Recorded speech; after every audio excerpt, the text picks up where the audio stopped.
iRockRadio, the world headquarters of rock. It is Karolyi and Stephen Wayne. How you doing, brother? I'm doing well. How are you? I am excited, bro. You should be. One of my favorite bands of all time in Studio 64, dude. Studio 64? Excited, bro. With In Flames. Yeah! Yeah. Thank you very much for coming to the world headquarters of rock.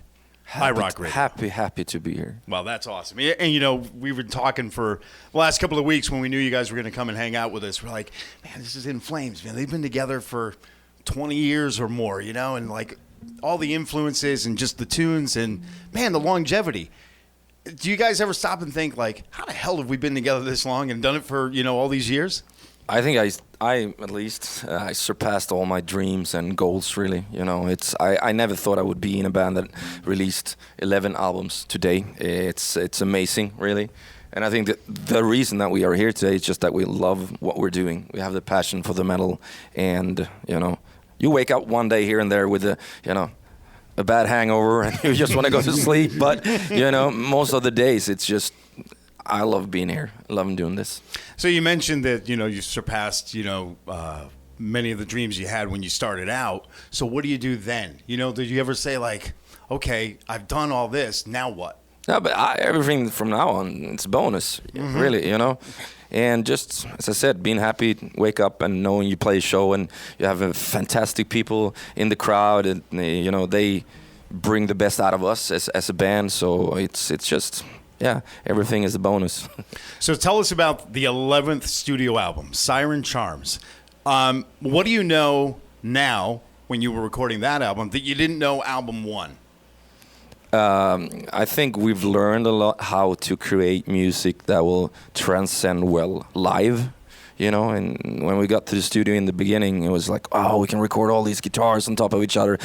Fantastic, let's dub it again and again. And then when you come to a live situation, you'd be like, hold on, we got two guitar players here. How do we recreate these things? And that is something that we really learn and when we think about when we write in the riffs and the drum parts and you know. So yeah, that's pretty much how we approach it. And I mean, you're a bit naive when you start out. In a sense, that could be a good thing. Now we know almost too much, you know. So, but it's we become a good band in the studio and a good band live. In Flames is such an influential band. You know, you've paved the way for so many of today's metal bands and over the last 20 years. And a lot of it is because you incorporate melody into metal, which a lot of people didn't do back when you guys started doing it. That's not easy to do. What's the trick to it? For us, it was. I mean, all right, humble. Nah, but I mean, it's just our way. You know, we've never said it's the right way or the wrong way. It's just our way on metal. You know, taking all these influences at the beginning, we had no idea. We didn't look into any trends or just this band or that band or whatever. It's just we created something in our little world. You know, Gothenburg is a small town in this world, and getting out there and releasing albums and all of a sudden hearing people from all over the world like, you guys are fantastic, and we get to do tours, you know, all over the world. It's awesome. But it's just, I mean, if I can give one tip to new bands today, it's just do your own thing. You know, don't try to catch any trends. You will be 34 on the ball, and it's just, you know, do your thing, believe in yourself. Hopefully a little bit of luck, and boom, there you go, 11 albums later. You're in Connecticut, right? Yeah, Farmington, Connecticut. The world headquarters of rock, right here. Is it weird for you guys, though? I mean, with the influx now of European bands and all the bands following in your footsteps, is it weird when you hear these bands and you go, wow, you know, do you feel that sense of pride that you influenced these bands and you've opened the floodgates, especially to American audiences? I don't really think we think about it that much until we're in a situation like this when we talk about it. And we've had bands come up to us and say, hey guys, you really influenced us, and that's awesome. But at the end of the day, we have to do our thing, and we cannot walk around with, you know, on a high horse and think that we're the shit, you know what I mean? Because then we will lose something. We always want to stay ahead and do our thing, and that's why each of our albums don't sound the same, because we don't feel like we want to do the same thing again and again and again. But the melodies are, again, I can't say this enough, are so important, and that's what you will always find in an In Flames album. And also something that I'm more proud of than anything is that people hear it is In Flames. You don't hear a song on the radio and say, you know, you guys sound like this or that. They hear it is In Flames. Absolutely. Which is, I think, our biggest achievement, whatever. You told me a very interesting story you want to share with our listeners about the new album and where it was recorded and what that vibe meant to you guys. Tell me that story. Did I tell you that story? No.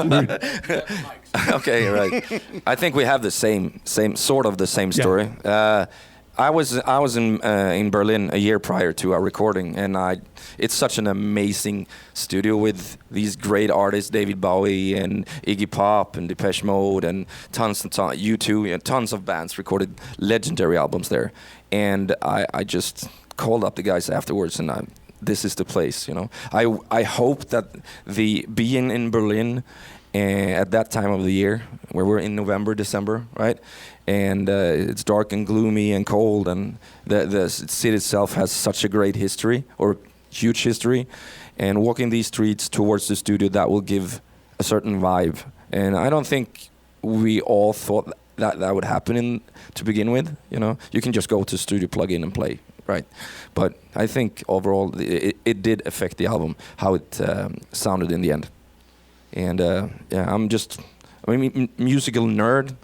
I'm happy I'm part of those bands, you know. It's fantastic. Well, there is something to that, I think. You know, not to sound corny, but to some degree, the ghosts are still in that room. Oh, yeah, you don't have David Bowie walking in and saying, you guys suck, you know what I mean? Right. or someone else. Mm-hmm. It has a certain vibe, but also it sounds amazing. The drum room is like marble and wood, and you can just put a mic next to a drum and you barely have to touch the EQ, you know. It's that perfect. We're playing a song here at iRockRadio called Paralyzed off the new album, and you know, just kind of listening to it, I don't like asking what's your interpretation of it, you know, what the intention was, but as I'm listening to it, it almost sounds like it's you know, every man for himself kind of thing, you know, like you got to take care of yourself because no one else will kind of vibe. And to me, that's like a call to action almost. It's almost like your fans, it gives them something to like think about. Yeah, I mean, I usually never say exactly what the songs are about because I want you it has to mean something for you personally. And if I take that away from you, you'd be like, all right, whatever, next song, you know? Mm-hmm. So, yeah, you're sort of right. I'll take that. That's Damn, I'm way off, dude. So, 11th studio album, as we mentioned before, Siren Charms, out now. How is the band, well, describe the band in the early 90s, and then describe the band today. What would you say would be the description of In Flames early 90s, and what is it today? You should ask our former bus drivers how they feel about the band back in the day. Yeah, mellowed a little over the years. That you will get a perfect explanation, and we will have a whole different story. All right, that's fair. Yeah. That's fair. So you got a couple of songs you're going to do for us. What is the first song you're going to play for us? We're going to play a song called Dead Eyes. Nice. And yeah, we can kick in right now. Yeah, this is In Flames from Studio 64.